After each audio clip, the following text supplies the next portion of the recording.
And new this morning, correctional officers at Elkton Federal Prison are suing the federal government for hazard pay due to the coronavirus pandemic. First News reporter Simone Blair is live in the newsroom with more details. Simone.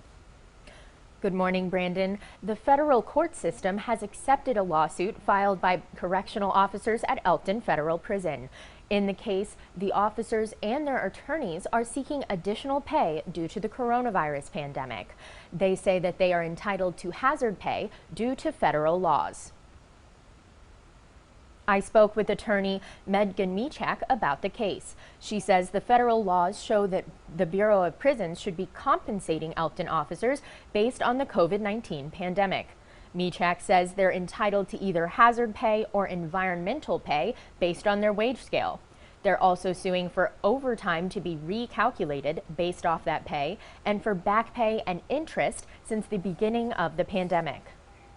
Point of this is that these workers are coming to work in a very dangerous situation. The law provides that when you have to do that, you should be getting paid for it, and they're not. So we wanted to, we can't take away the dangerousness of the situation, but we wanted to make sure that they were getting the compensation that they were entitled to for that time period.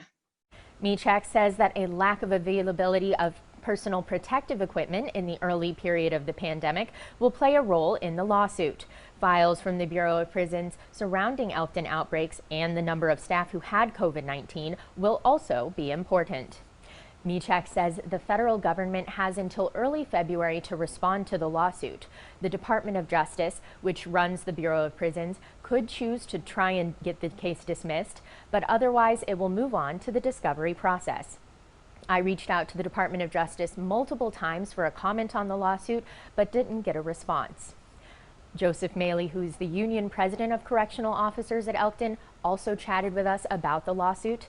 I'll have his thoughts on it in about half an hour. Live in the newsroom, Simone Blair, First News This Morning.